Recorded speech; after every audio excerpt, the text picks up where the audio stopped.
this is a panel about virtual reality, which is actually a subject in the entertainment industry that I probably know least about, which is why I was the natural choice to moderate it. It's an interesting choice.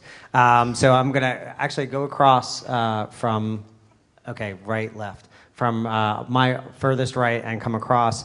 I'm going to ask each panelist to basically not just, I'm going to introduce them, give their brief little bio, but then I ask them each to basically give us a brief of what their business is or where they work and what that place is. Because I have to be honest with you, the names of these places don't necessarily do justice to what is going on there. So first, on the end is Bruce Bockenheimer, which means House by the Brook, I just learned.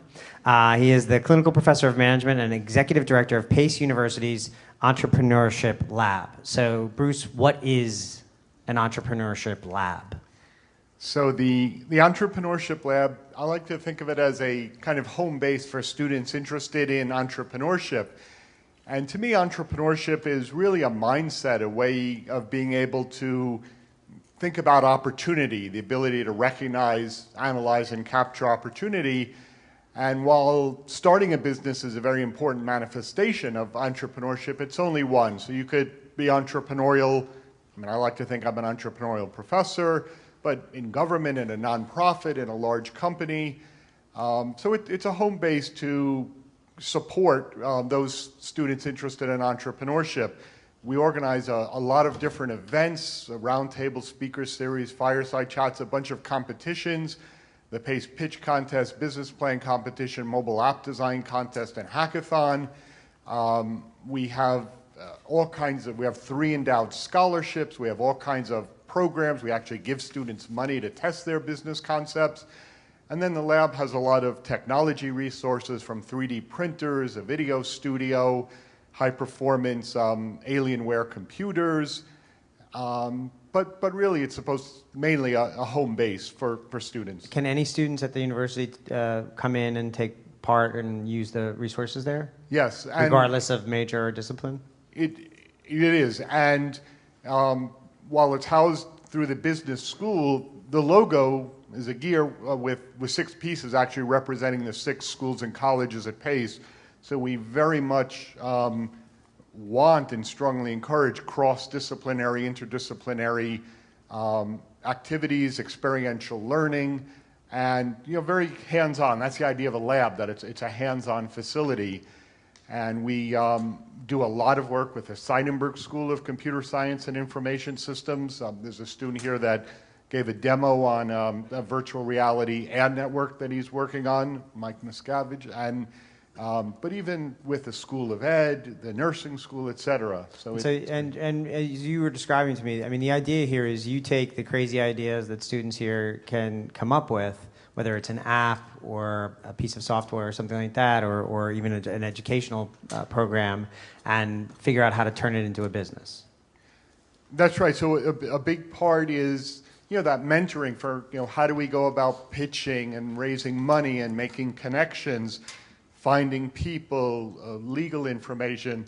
And we've had some interesting businesses come out of PACE. One that started here about 2 years ago, I'm sorry I can't take credit in the lab, but Elite Daily. It's the second most popular news site for millennials after BuzzFeed. And they just sold it for $55 million. It started How here much of that do you get? The VIG. It's, and what's interesting is they were international students. They came here with English as a second language and started a news site. An English language news site. And many other ones. Some really interesting technology. In Minority Report, the way Tom Cruise manipulated text. Someone just launched an iPad app about 2 weeks ago called Liquid Text. Someone who went to PACE here and went on to do his PhD in, I think, man-machine interface at Georgia Tech. So there's some neat things coming out of here. That's great. Steve Glennon is the principal architect, so from one lab to the next, principal architect in the advanced technology group at CableLabs. So when you hear the words CableLabs, you think, well, this is the person who comes up with the system where the guy's going to come by between 2 and 4 in the afternoon. That's not what you're doing? What is CableLabs? How did it come about? What do you do there? So there's a good joke about that with three guys go into a bar and the cable the cable guy orders a beer and the satellite guy orders a beer and the telco orders a beer, and the other two guys get their beer and the cable guy's sitting waiting at the table for the beer and he says, "Hey, what happens?" He says, "Oh, it'll be here sometime between 5 and 7." Yeah, right, exactly. Or not. So what are CableLabs? CableLabs is it's a cooperation between all the cable companies to do what exactly? We do research and development. So we try to do things that bring scale to the industry. So if there are things that different cable companies would want to get done, and they want to be able to buy equipment that conforms to that is interchangeable, they typically drive that kind of specification process through CableLabs.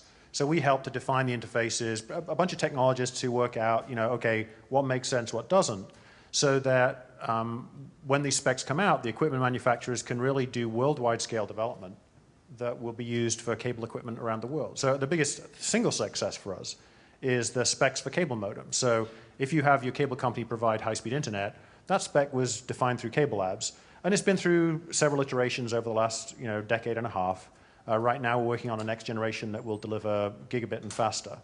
And so our job is primarily that. We have about 80% of our business is around that kind of cooperative development, specification, testing. The other 20% is around innovation, so it kind of fits in with your entrepreneurship.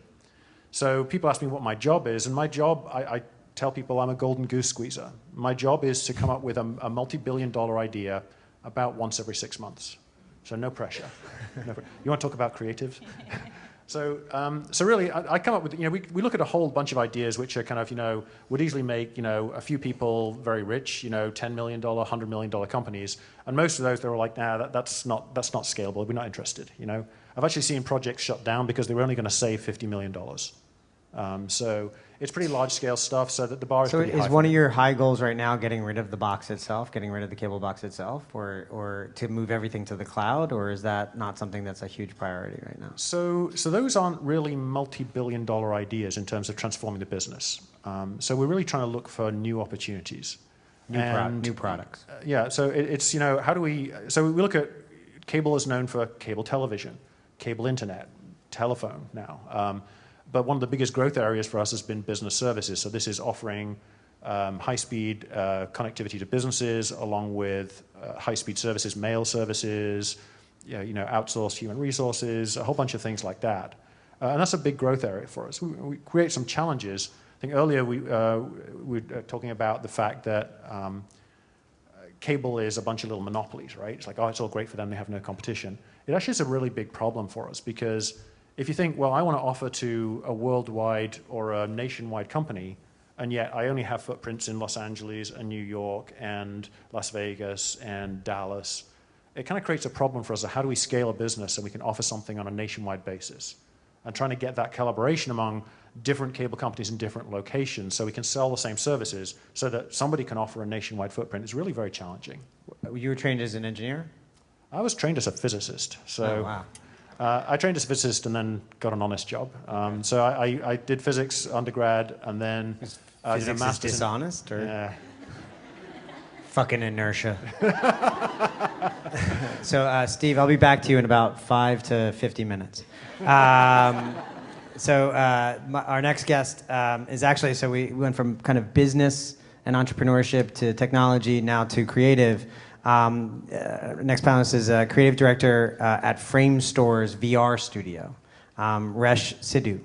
And so you have a creative background, creative advertising, marketing. That's right. What is Framestore? What do they do? And what is your primary gig there? Yeah, so some of you may know Framestore. We are the Oscar-winning visual effects studio that created Gravity.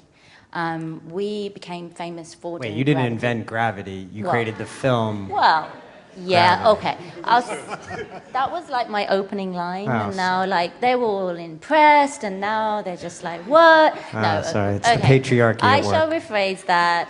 So we didn't make Gravity, we made the film Gravity. But that was only, in the past few years. Framestore has been around for 15 years. We have created some of the most amazing visual effects for movies that some of you have probably grown up watching. We recently did all of the special effects for Immersion. But it was in 2013 that we were a very early backer of the Oculus Rift headset, and we had some developer kits in the studio. And we were approached by HBO, and we created our Game of Thrones experience, which was Ascend the Wall. And to be honest, when we created that experience and we saw people's reactions, we realized that this is something phenomenal. It's an entirely new medium that's come along, and we dedicated a studio in New York. We have offices in London, Montreal, and LA, and I head up that studio, and we are focused on creating world-class virtual reality experiences for brands and clients, and we partner with agencies to do that. So, okay, who here knows what virtual reality is? Raise your hand if you do. Okay. So, when I think of virtual reality, did you bring your little headgear out? So, can I have that for a second? Yeah. So, when I think of virtual reality, Your glasses off. take my glasses. Yeah. I think of, wow, that's cool. Where's the phone when you need one? I think of this. And Someone take a picture. I see, you could all be walking out right now. I have no idea. Then I took my headset out, and I was alone in the theater. I think of this, and when I think of this, it's really, I mean, it's awesome, it's cool, there's no question about it, it's immersive, but at the same time, I can't see like millions of people putting this on and sitting in a theater, or even really sitting in their home. So when I think of virtual reality, I think primarily of gamers. I think of people, I frankly think of a room full of nerds sitting around with one of these on their heads in their parents' basement playing a game. And I think while there's definitely a market for that, I don't know that it's, to use your word, scalable. How wrong am I about that? Oh, you're very wrong. Okay. So your assumption is the first question that we tried to answer, right? I went back to, like, 3D television is the great parallel with all of this, right?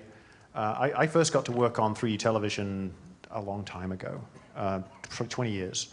And then I tried it, and I'm like, it kind of sucks. And then when I first joined CableLabs, my first job was to go work with the chip vendors to make sure that 3D television was going to work. And I'm like, really? Do I have to? Because it's going to suck. And it did. Hundreds of millions of dollars were invested by Hollywood, TV manufacturers to build the ecosystem, and nobody cares. But again, I feel like we're on the precipice of that same experiment all over again. I absolutely agree. So with this one, the first job we had was to work out, is it the same again? Is this another 3D? And we can look at it and go, hey, let's just save ourselves a bunch of time and effort and just wait for the thing that comes after it. So we started out by running a consumer panel. We tried to get a demographically representative sample, small, 50 people, not hundreds, and regular people, people from 80 to 17, I think it was 16 was the youngest.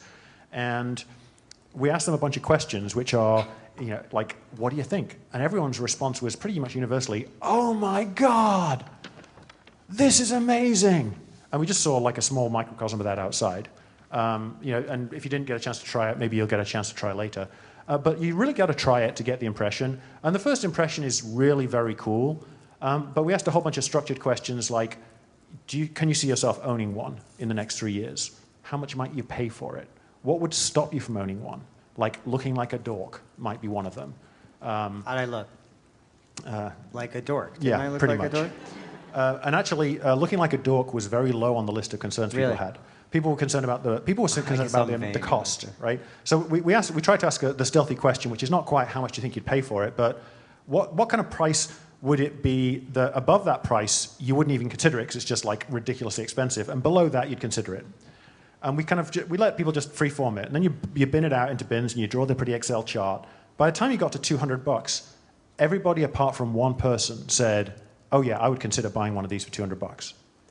And the way this is made, I'm not sure it's obvious to everybody, this is a phone. You want to pull the phone off the back there, Resh? It's basically, it's a Samsung Galaxy Note 4 phone. So if you already own one, the headset is, that particular headset was $200. The retail, like the mass market one, is coming out in November, and it's going to be $100, $199. So if you already own a kind of like newish generation Samsung phone, like an S6 or the newer phones, you can get into this for $100. So it's almost at that level of like, well, might as well try it. It's not like spending $2,000 for a 3D television. but I mean, Google Glass was something that I thought it was a precursor to this. Bruce, tell me. I don't disagree with you. I think that it's a cool experience. But to me, it's the equivalent of getting on a roller coaster. Yeah, I'm going to do it. I'm not going to do it every week. I'm going to do it once every 3 years, and then I'm going to throw up. Bruce, what is the? And by the way, I'm not wrong. That's actually one of the side effects. Is I wear it for 15 minutes, and then I got to go in the bathroom and barf up my lunch. So Bruce? What is the business here? What is the proof case here? Yeah. No, I think Google Glass is very interesting. What happened? How it turned initially to be this super cool thing that only such a limited number of people were able to get, and everybody that got one would instantly want to put their image on social media, show it off, to becoming a huge public flop. And this is a company, Google, and why? It's things that they didn't think of. It went from cool to weird, or the whole privacy and fashion issues, like are you taking pictures of me? What are you doing? You're some kind of freak. So what I think the most important thing with any form of new technology or product is too many people get into it because it's a cool technology, or the old engineer's dilemma. Why give the customer what they want when we know what they need? But what's absolutely essential in business is that the company doesn't exist for you because you want to be an entrepreneur, own a company. The company doesn't exist because of the technology. It exists for one thing: to solve the problem of a customer. And you have to figure out what that problem is. So what is the problem? So the problem, and is the problem big? Do they recognize the problem? Is it a big problem? Is it a problem that they want to solve? And do they have the means to solve it? So one thing I think is really interesting in the VR AR space is that industrial side has real problems, not to convince you this is something you want, but this is a problem they're desperately trying to seek. So I recently came across DAQRI, D-A-Q-R-I headset, and it looks like a hard helmet, so there was no fashion problem, and it solved real industrial problems that the customer were, again, desperately seeking a solution for. Give me an example of that. What does that mean? What's the industrial problem it solved? So one example is, think of Boeing building planes. It's incredibly complex. They used to walk around with manuals, the size of 100 phone books. You put on this augmented reality headset, and when you look up, it automatically recognizes parts of the plane and labels everything for you. And I would really recommend, The Verge did a special on this DAQRI, and what they showed is that how difficult it would be to break into the consumer side, how much sense it makes to get into the industrial side, how important it is to do the learning to figure out what the customer needs. The CEO says at the end, after 5 years, we're just beginning to know what we didn't know, and how to go about testing that and adopting it. They wanted to be a software company and hope to find the hardware. They had to develop their own. But I guess the big lesson is that you're solving a problem. You're not doing it because it's just fun. Yeah, it's during our conversations earlier, I mean, one of the aha moments for me was the industrial use of AR and VR in, kind of to your point, being able to put on a hard hat and look at all the specs of just this room, for example. I can see the different connectivity issues, et cetera, et cetera. Resh, the business problem I think you're looking to solve is creating immersive experiences for advertisers and for business partners. But Bruce actually mentioned, he said VR, AR. There's a difference between VR and AR, and I actually think, and we discussed this a little bit, virtual reality is one portion of it, augmented reality is another. So where do you see the true business opportunity from? I mean, this is now your full-time job. I mean, you started in advertising, you just relocated to the United States for this. So you have a big bet personally on this. Yeah. What's the business opportunity? Yeah. Where do you see this going? The challenge within VR is to really step back and understand that this new medium has the power to transport you. You have the ability to change the way people interact, change the way people learn, change the way people work. The challenge for us at Framestore is to ensure that the experiences we create are meaningful and purposeful, because there's nothing worse than a poorly conceived VR experience.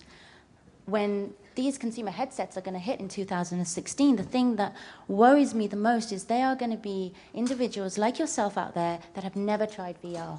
If they experience a VR experience that is poor, that causes nausea, that engages, there's motion sickness, you will take that off, and like 3D TV, you will jump to the assumption that VR is no good. And that's simply not true. So my challenge and my role within the VR studio is to help share what we've learned over the 15 VR projects that we've made. It's a completely new medium, so there are no rules. We're learning and we're sharing what we learn. And what we know is that where it works really well is when it adds value. So you're not going to enjoy the roller coaster ride because that doesn't add value to you. But when we can transport a child in the third world to London or New York, and when we can transport them to places that they will never reach, let them understand about the Colosseum in Rome, that is the power of VR. And those are the type of experiences that will be unforgettable. And those are the type of experiences that we're all talking about. And like the panel is saying, it can cross any medium.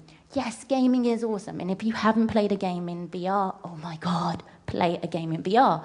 But gaming is just the Trojan horse. Gaming is the way into consumer households. And once that kind of, energy and excitement has died down, consumers will sit there and say, now what? And you know what? They're going to want to watch movies, but not in the theater. They're going to want to control what happens in that movie. They're going to want to see the action, the wars happening, and they want to be in the midst of that. They're going to want to see journalism in a completely different way. They want to see docudramas in a different way. We just completed an experience in Rwanda. It was such an emotional experience. There was this exceptionally inspiring lady in Rwanda who has this little ice cream stall. She teaches other women in the villages to learn how to make homemade ice cream and then sell that in their own little carts. We went out there in Rwanda and we built an immersive VR experience around that. And that was from Marriott.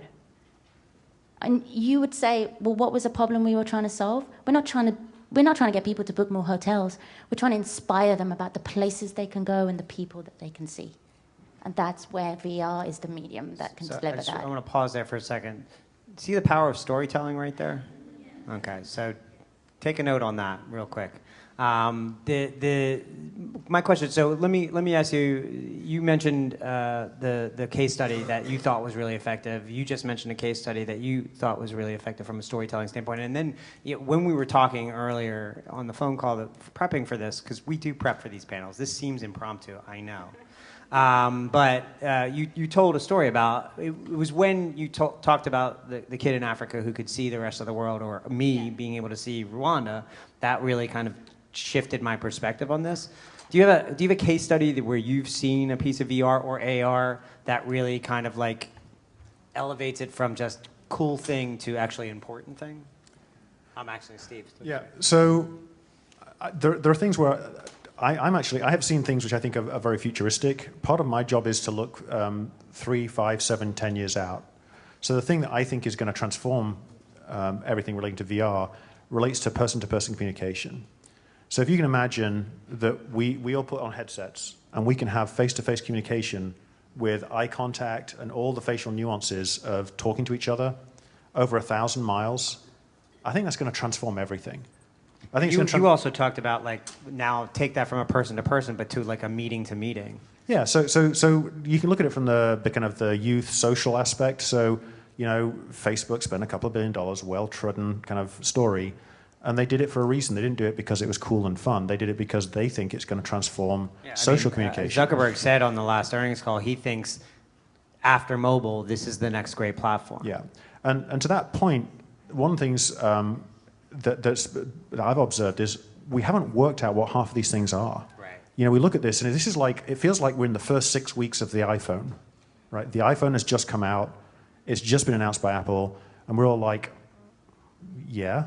And here we're sitting, 10 years later going, we're all like, you're on the subway and everyone's looking down like this. That can really change our lives. I think it's going to be a huge application platform. We just don't know what some of the successes are going to be yet. I think the person-to-person communication, the use case of, I give the example of my daughter, she comes home, goes upstairs, gets on the laptop, YouTube, watching YouTube videos on one side of the screen, Skype session to a friend on the other side. They are viewing YouTube together socially.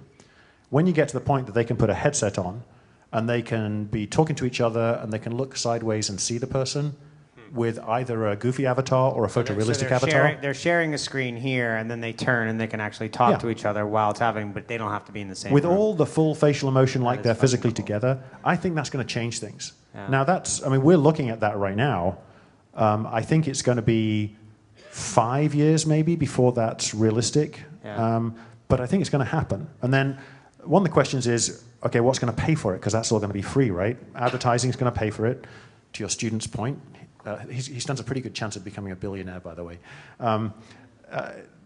Advertising is going to fund a lot of it, but then business communication, when we can actually have a meeting across the world with that kind of in-present, person-to-person communication, is likely to be a big, big deal. So what are the business extensions here? Where do you see, what are the outer limits of where this might go?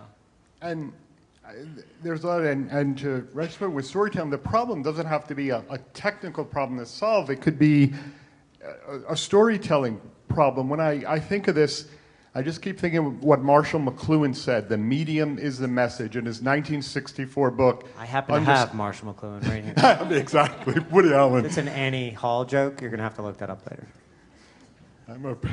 So in it, the idea behind the medium is the message in his 1964 book, Understanding Media, is that the medium that your message is communicated in is often more important than the message itself. And that is certainly true in VR, in a way to tell a story. I mean, even on television, if you look back at the early roots of television, when it was first invented, a lot of things was just the news, and you had the radio announcers just reading the news, but with a camera on them. But the medium was so much different. It was so much more impactful.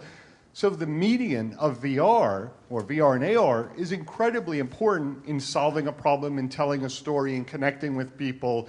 So, the big usage that I've taken on, we talked about AR and VR, training, simulation. Actually, in airlines, they're concerned that pilots are becoming too dependent on virtual reality in terms of training. Same thing with surgeons, that they got to get their hands in warm bodies, not just robotic and virtual surgery. But what I meant by solving the problem is it has to be compelling while you're doing it, not just because, oh, that's cool, I'd like to do something with it, or I always wanted to have my own VR company. It's what is the problem or the bundle of benefits I'm providing. And certainly a better way to tell a story or show a young child in Rwanda the world is a compelling use. Yeah, I was judging a hackathon at NBC about 2 weeks ago, and the challenge of the hackathon was actually from my new venture, CISO, CISO.com, put your email in, get a free month. Do that right now, take out your phones. No, but one of the big challenges was the metadata. How can we actually turn the metadata into something that was an open wiki that made the site more compelling, that made it stickier? And one of the hacks was a VR solution, which was you put the VR on and you're watching let's say you're watching Monty Python. We have it exclusively on CISO.com, and the screen is here, but then if you wanted to go to the right, you saw all the actors, their bios, and if you went to the left, you could get through the entire catalog. And I have to say, that was pretty compelling. As a storyteller, I think so. The choose your own adventure version of storytelling is interesting, but what winds up happening, there was a great Bob Dylan video a couple years ago that you could go down 20,000 different paths, but the average consumer only did it once. They may have gone down different paths than you might have, but they really only did it once. They didn't come back 30 times and do different things. Is there a temptation to overproduce for something like VR that takes you out of your story, or as a storyteller, where do you see the biggest opportunity rising here? I think the challenge that we have, and we get it daily, we have directors, we have storytellers, we have, young students like yourself coming to Framestore saying, we've got this amazing script for VR, or we've got this amazing VR idea. And often, they assume that you can take a TV script and repurpose it into VR, and it doesn't work. VR is a completely new medium. It's not a choose-your-own-adventure. You are the camera. You can't make cuts. There's no fades in the real world. What you do in the real world, as soon as you put that headset on, that is what you want to do in the virtual world. And anything that is unnatural breaks that immersion. And for us, it's about creating that immersion. The longer we can make you believe that you are there, and whether that's using, we recently did a project, an example of how do we tell a story, how do we solve a problem for a brand. We had Merrill, which I'm sure some of you are aware of. They create some kind of cool hiking boots. They came to us and said, we have this great new hiking boot. Great, we said. That's exciting. I've done advertising for 15 years. Now I need to sell more stuff in VR. But actually, it was an opportunity to say, well, what the boot enables you to do is go to places you can't imagine. Then we say VR is the right medium. I've thrown out, not clients, but I've thrown out scripts or briefs that have come into us that are of, $1 to $2, $3 million briefs because it's not right for the medium. And I don't want to produce bad content. We want to produce content that shows the medium in its best light. So what did we do for Trailscape? We created the first virtual reality hike that you could walk around. Now that's what... So you're looking around. You can walk around. Now, we use mocap. So as you walk, you're walking... You are walking across a rope bridge, which would happen to break and fall. And then we recreated the rope bridge in the real world. So people were actually walking on a rope bridge. In the virtual world, they were walking on the rope bridge. The rope bridge collapses. And when you watch somebody thinking that they're going to fall, it's so powerful. My heart's racing. As a creative, I can create a mobile app and it's nice, but the feeling and the emotion you can give somebody when you create a good VR experience is so profound. So let me ask you a question. If you die in virtual reality, do you die in the real world? Shit. It's all over. We're going to open it up to questions, but I will say, this is a group full of students, both grad and undergrad here, and I will ask you before the end, so I'll give you a couple seconds, where you think the jobs are going to come from this new technology, but why don't we open up to questions here? Awesome. Hey guys, I'm Jack. I'm from Pace University, and I think a big, thing for new technologies, like the amount of content and the variety. So, like, how do you propose training, all these different content providers, and it's the entries to the barrier now to make your own videos is, obviously becoming really easy. So, how do you train people in this new technology to come up with these crazy storytelling? Everybody hear that? So, training for content creators in this new technology. What do you think? I think people are going to create content. It's about educating people on what makes a good VR experience versus what makes a poorly conceived one. You don't want to be associated with a bad VR experience. You want to be the ones associated with creating world firsts. Game of Thrones, Merrill, it helped elevate us. So what we're trying to do at Framestore is get out there and share what we've learned. The VR community is a very open community, and I love it. It's not like the advertising community, which is full of divas. It's a community that is saying, Present company excluded. Just for now. But it's like, we are saying, we're putting our hands up, we're saying, you know what, we don't know the answers. There are no rules. So we're learning, and we're sharing what we're learning. And when others out there are creating something that's really good, we're going, that's awesome, let's do more of that. And we're pushing the technology. So yep, the technology is here, but the content needs to live up to that technology now. And that's the challenge. Steve, I just want to add something. I just got back from Digital Hollywood, and it's quite obvious there, seeing all the writers and directors and producers and cameramen, that nobody knows yet what works. It really is the earliest days of film in the context of virtual reality, and they're all trying to work out what storylines work, what photographic techniques work, how do you get past the fact that you can't do cuts, that you can't move the camera. It really is a new frontier for filmmaking. Yeah, and so William Goldman, to quote somebody else, nobody knows anything. It gets truer and truer every day. It's adventures in the screen trade. What do you think? What's the training? What training, maybe not for content creator, but for entrepreneurs, what training should you be taking, or what should they be doing? Well, I think the first thing or most important is if this is something you're passionate about, you're really excited about, you really want to do it, you'll figure it out. Elon Musk didn't go to school to learn how to build cars or put rocket ships in space. Sal Khan, who made 4,000 videos on everything, didn't go to school for all of them. So if you find the passion, if it's something you want to do, you'll find the way. Joe Iannello this morning talked about, get yourself in the door. Don't worry about the title and the salary. If that's what you want, go and do it. I took off and went after Wall Street, went sailing for 7 years. I didn't know anything about sailing before I went, but if you have that single-minded passion and purpose, you'll figure it out. Another question? Daniel Bubis, Syracuse University. Question, right? That's what I'm understanding. Yes. But, Yes, it is. with a medium as powerful as you say, right? Because I've had a VR experience and I had a great. Good. And it's nothing like it. It's better than real life. It's scary. That's not so good. With that, it's scary. So that's what I'm thinking. So with the medium so powerful, do you not fear it being so popular that when advertising starts to infiltrate it, that we start to see things that are not as powerful and it starts to mess with our experience? You know what fears me the most is such young minds worrying about such things at this stage. Why fear anything? Why worry about that at this stage? If you get up every day and worry about things like that, you will never realize the ideas that you have in your mind. Don't fear anything. Don't listen to anyone. Break all the rules. If we can get to the position where people are on this device, multiple hours in a day, that's a great place to be, as long as what they are consuming is what they enjoy, they're learning from it, it's creating an emotional experience. Why is that a bad thing?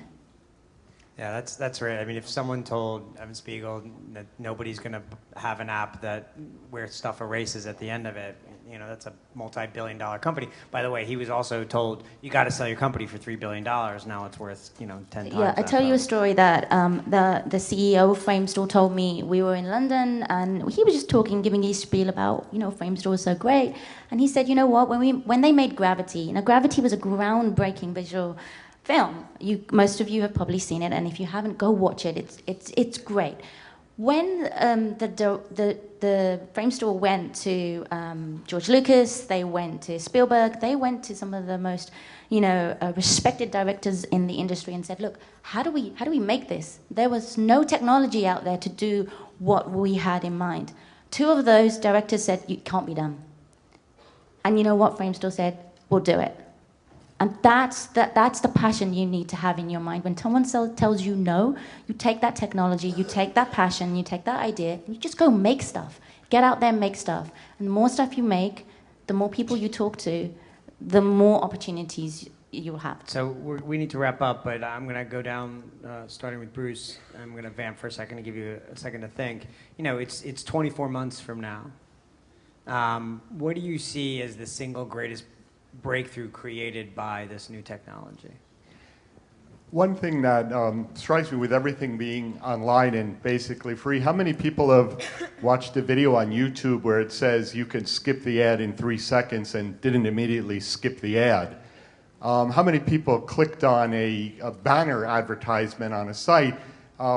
Some do, very few, but I would think if there's a way to make advertising interactive and compelling with virtual reality, that could do a lot. So if you're selling, whether it's a game or a TV show, and you have a way to, say, have Coca-Cola do a product placement, and if that person turns the VR headset and looks at Coke and does something, whatever, picks it up to drink it or gets more information on something, and again, that's solving a problem that advertisers are often ignored on this platform where everything's free.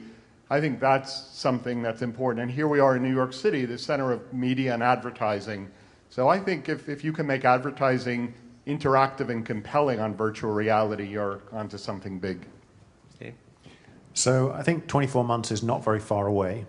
I think by then we'll start to see the proliferation of headsets. I think we're also going to start to see the proliferation of consumer cameras. I think we'll see a GoPro 360 by then.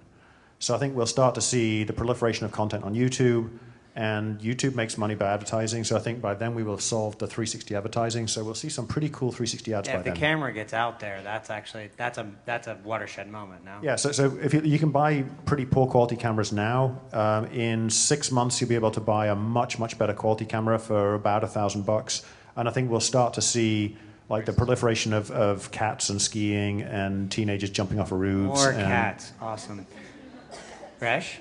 I think for me, it's that those consumers that are using the VR headsets are using them in a way that adds meaning to their life, and that the content they are consuming adds value and not more noise. I'm actually, I don't want to see advertising in VR.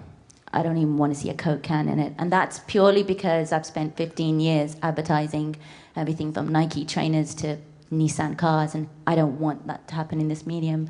A dream for me would be, as Spielberg says, we have to get away from the rectangular box and go more immersive into the movie. And for me, being in a Spielberg movie and being able to control and impact what happens, that's what I want to see in the next 24 months. Cool. There's three people who teach on this panel, myself and Bruce and Steve, and one of the challenges of being a professor in entertainment and media is that the industry changes every 5 minutes. But here's an example. These panelists are an example of what make this business so exciting and so interesting, is that if you wait 15 minutes, it's going to change, it's going to evolve, and someone who's sitting in this audience is as likely to create the next groundbreaking thing as anybody sitting on this stage. So I want to thank our panelists. This was a really compelling conversation. Thank you. And now we'll move on. Thanks a lot.